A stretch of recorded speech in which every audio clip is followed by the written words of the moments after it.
बड़े बेआबरू होकर ऑस्ट्रेलिया के पहले मैच के बाद ग्राउंड से हम बाहर निकले। बड़े निकले मेरे अरमा, मगर जरा कम निकले। हाँ, मतलब बेआबरू ही हुई है इंडिया, क्योंकि ऑस्ट्रेलिया ने जिस तरह पहले वनडे मैच में हराया है वो बड़ा परेशान करने वाला है। कोई चला ही नहीं, ना रोहित चले, ना गिल चले, ना कोहली चले, ना अय्यर चले। गेंदबाज तो ऐसा लगा कि खेलने आए ही नहीं है। मतलब बिना बुमराह के आपकी गेंदबाजी कितनी कमजोर है वो इस मैच से आप देख सकते हैं। सिराज को मौका मिला, 2 ओवर अच्छा किया, 2 ओवर पिट गए। अर्शदीप ने पहला ओवर अच्छा किया, पिट गए। हर्षित राणा एवरेज रहे। अक्षर पटेल ठीक है, उन्होंने अपना काम कर दिया, लेकिन क्या कुलदीप या वरुण चक्रवर्ती को होना चाहिए था, यह सवाल पैदा हो गया। नीतीश कुमार रेड्डी क्या ऑलराउंडर के तौर पर हार्दिक पांड्या को वनडे में रिप्लेस कर सकते हैं? I still doubt it on high note. मेरे जहन में यह सवाल है। वॉशिंगटन सुंदर, ही वाज इकोनॉमिकल या ठीक ठाक विकेट निकाल लिया था, बट उतना इम्पैक्टफुल या किसी एक हम प्रॉपर बॉलर को रख ले, ये सोचने वाला सवाल है। लेकिन जो सवाल सबसे ज्यादा इस मैच में सोचा या पूछा जा रहा है वो है विराट कोहली और रोहित शर्मा का। अब अगर फ्लॉप होने की बात की जाए तो फ्लॉप तो पूरी इंडिया की बैटिंग लाइनअप रही है। मतलब सबके सब जो है, तू चल मैं आता हूं। 8 पे रोहित, 10 पे गिल, 0 पे कोहली, 11 पे आपके श्रेयस अय्यर, उसके बाद 10 रन पे वॉशिंगटन। तो आप बहुत ज्यादा तो एक्सपेक्ट नहीं कर सकते। लेकिन क्योंकि विराट और रोहित के करियर पर सवालिया निशान है, क्योंकि विराट और रोहित पर प्रेशर है, इसलिए उनका आउट होना खल रहा है। खासतौर पर विराट भाई को ऐसा लगता है कि ये जो ऑफ साइड की बॉलिंग है ये खत्म कर देगी। मतलब ऑफ साइड की बॉलिंग ने विराट कोहली का T20 करियर खा लिया, ऑफ साइड की बॉलिंग ने विराट भाई का टेस्ट करियर खा लिया, और अब ऑफ साइड की बॉलिंग जो है वो विराट कोहली का वनडे करियर भी क्या खा लेगी। केवल 3 मैचेस हैं, और 3 मैच में अगर आप परफॉर्म नहीं करते हैं तो फिर आप पर प्रेशर बहुत ज्यादा होगा।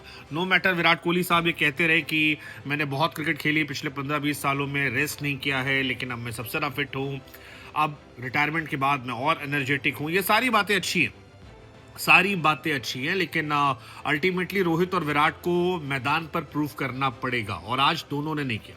रोहित शर्मा 14 गेंदों पर 8 रन बनाकर आउट हुए। विराट कोहली साहब जो हैं वो 8 गेंद पर डोनाल्ड डक कर गए, और ये बहुत परेशान करने वाला है। रोहित 223 दिन के बाद इंडिया के लिए खेलने उतरे थे और सिर्फ 16 मिनट रह पाए। हेजलवुड की बॉल पर स्लिप में कैच थमा बैठे। 500वां उनका इंटरनेशनल मैच था, इसे यादगार नहीं बना पाए। 14 गेंद पर 1 चौका और फिर वो आउट हो जाते हैं, और ये काफी परेशान करने वाला।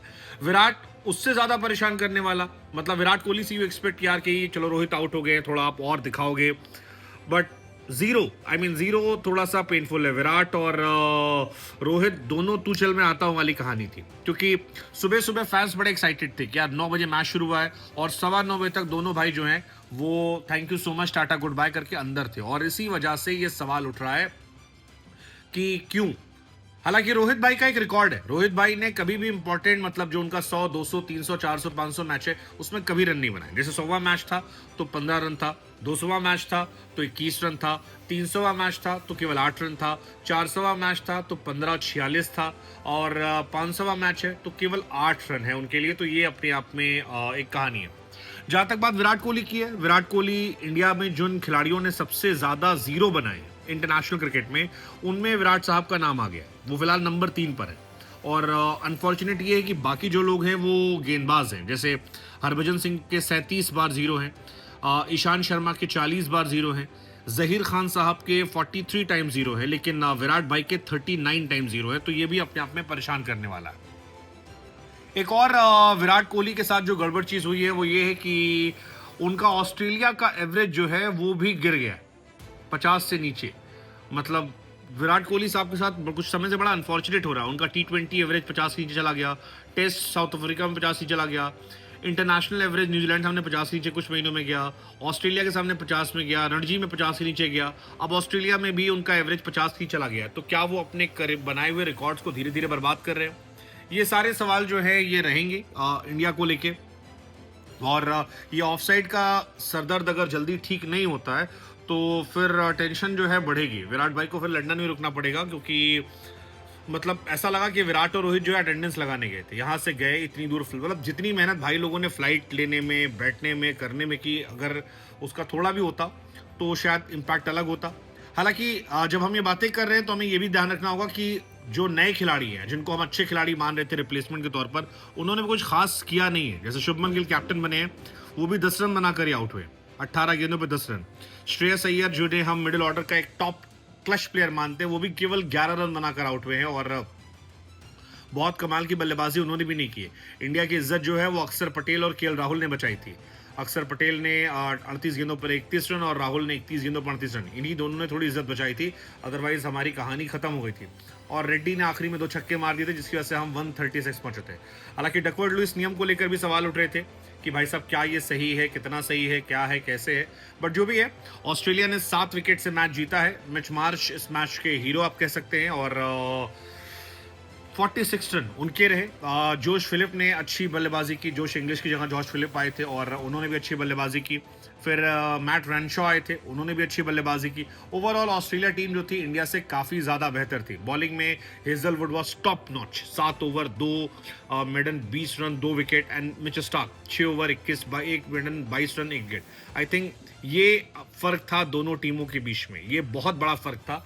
ये एक्सपीरियंस बिना बुमराह और शमी के गैर मौजूदगी में इंडिया क्या अच्छा कर पाएगी, ये देखने वाली कहानी, क्योंकि शमी को आपने बाहर बिठा रखा है और आपकी बॉलिंग जो है वो बहुत कमज़ोर है, बहुत कमज़ोर है। आपके जो प्लेयर अभी आपके डगआउट में भी हैं, जैसे प्रसिद्ध कृष्णा आपके पास हैं, आप उनको खिला सकते थे, बट अगेन वही कहानी है। कुलदीप आपके पास है, आप उनको खिला सकते थे सुंदर की जगह, वो देखने वाली बात है।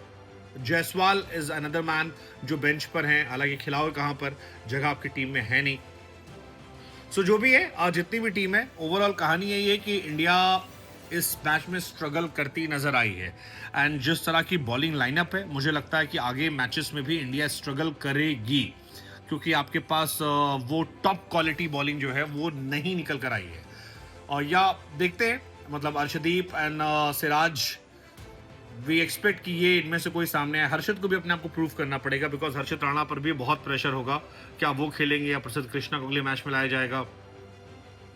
बट ये प्रेशर परेशान करने वाला है और ये प्रेशर परेशान करेगा इंडिया अगले मैच में। बॉलिंग इंडिया की ऑस्ट्रेलिया कंपैरिजन में कमजोर है और इसी वजह से ऑस्ट्रेलिया ने पहला मैच 7 विकेट जीते हैं।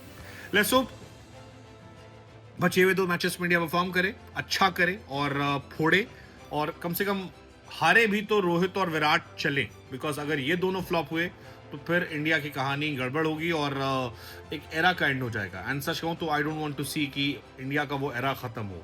सो लेट्स जस्ट होप कि रोको को अगले मैच में कोई रोक ना पाए।